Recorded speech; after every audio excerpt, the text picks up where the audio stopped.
Hello, bonjour and willkommen to Vanity Hair, the aptly named channel about a man, a bold man who decided to get his shit together and get a hair transplant in Istanbul.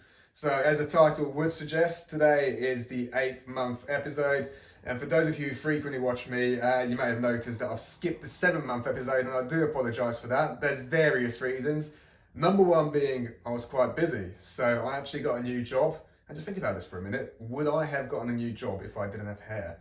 You know, people, and especially recruiters, they're very shallow people. So my advice to you is, if you want to be successful, get some hair. So second reason for not doing a 7 month episode is because there was not much difference between month 6 and month 7. But hopefully, as you can tell from the video today, there's, well, a bit of improvement to the last time we've talked, especially if you look at the top. I'll go into more detail in a second. So, 8 months in, what does that mean in terms of progress? I've used this graph before, and I'll be damned if I don't use it again. So here it is.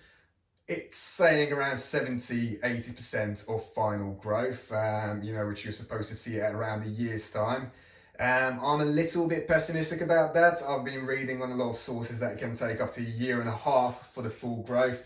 And in my case, actually, that ironically leaves me with a bit of hope, because I'm not still completely happy with the final density that I've got at the moment. Whether that's 80% or however many percent of the final growth.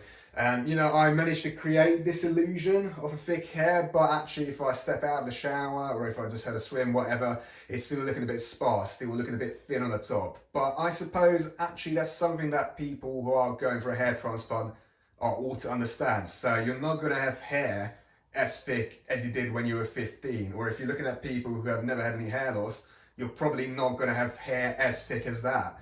But, I mean, if you look at what I looked like 8 months ago, I mean, the surgeons have done a hell of a job here, and I've got to praise them for it. But I think over the last couple of months, I've had to learn that, the results I expected may be unrealistic, without using product and without styling it in a specific way like I have now. So, yeah, for example, the other day I went for a skin fade. I finally got my first skin fade. I actually went for that proper fuckboy look, the slick gel back hair, shaven sides. It makes it look quite dense, but if I just had my hair completely undone, just flopping around in the wind, you wouldn't think much of it. So that's just something that you're gonna have to think about if you think about a hair transplant. It's not gonna be easy street where you just wake up, roll out of bed, and your hair's looking great. Having said that, it's still completely worth it. So with the skin fade, actually, I wanted to show you what the size of the back looks like as well. I'm not going to get a better chance than this to show you what the donor area actually looks like. This is the closest I've had it shaved since the actual process 8 months ago. Hopefully I can get the right angle here. My back is bloody killing me from... Yeah, I went to the gym yesterday. So I'm going to be struggling to, get the proper angle here. But hopefully you can see what I'm talking about. In terms of the donor area, okay, it's a little bit patchy, but I mean, the Lord giveth, the Lord taketh. Taking it from the sides, taking it from the back, put it on the top. I much prefer it there. So as always, I'm going to do a close-up of my head, this time without any products in it, just so you actually feel what I feel and see what I see. And then I'll talk about what products I use as well, just to achieve this sort of look, and what medicine I've been taking and whatnot, just to promote a bit of density.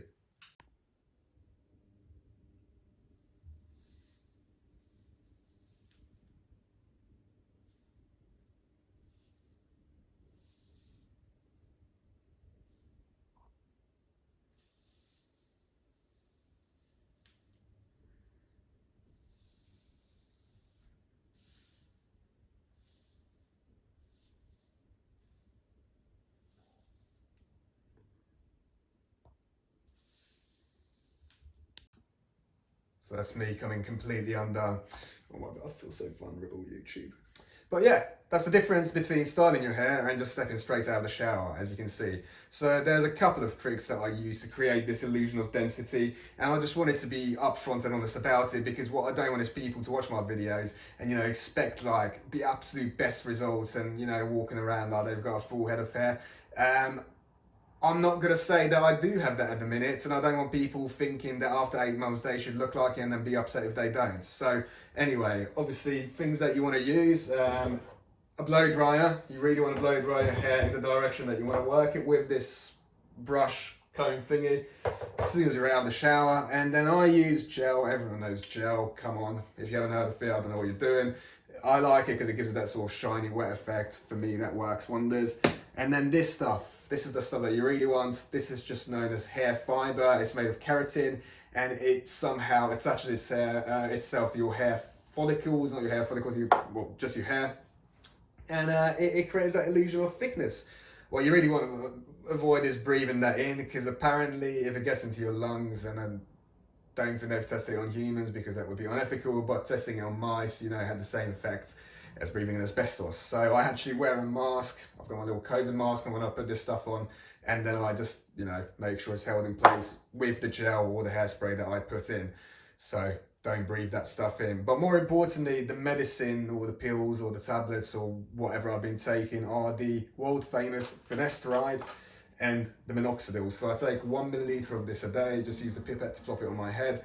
It supposedly delivers, well no, it doesn't deliver anything. It improves your blood circulation by increasing your, you know, not your heart rate, your blood pressure, and expanding your capillaries, so therefore your hair follicles receive more like nutritions and oxygen, like real science shit here.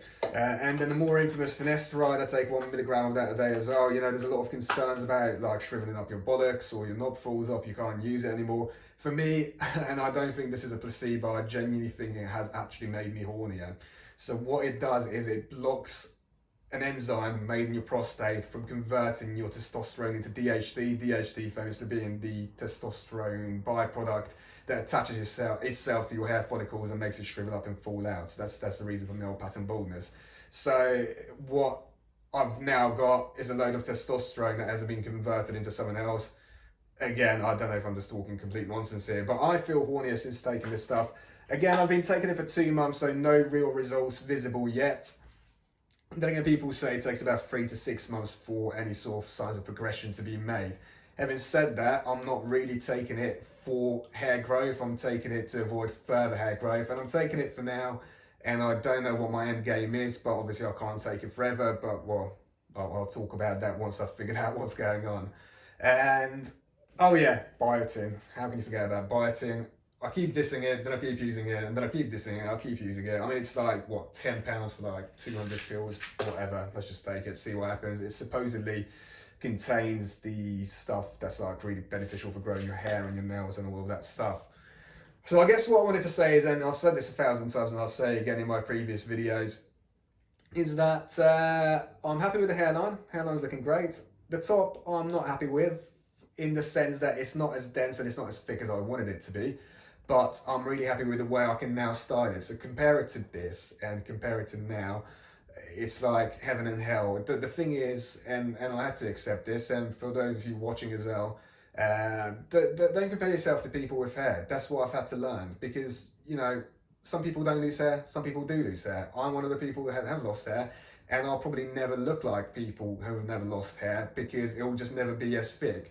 But there is hair transplants available, there is pills and products, you know, especially this, available out there to give you the illusion of having great hair still. So yeah, okay, you're not going to wake up and you're not just going to roll out of bed with, you know, the perfect messy hair that women just run their fingers through. This is just fixed in place and it stays like this come hail or rain or wind. But it's just infinitely better than what it used to be. So 8 months in, happy with the results, but hoping that there's going to be still further improvements in the density on the top. If there isn't, well, I'm just going to have to put it out there. I'll be using these products for what time there is to come. I don't think I'm going to be shaving it off again. I did like it shaved, and I have thought about shaving it again, but I'm just quite happy with the way I managed to style it with the help of, well, all of this stuff here. So one more time, if you're thinking about a hair transplant, by all means, go for it, but just wanted to manage your expectations about the results that you're going to see after 8 months if you were a complete bald cunt like I was. So yeah, cheers for watching, and let me know if you've got any questions in the comments. Bye.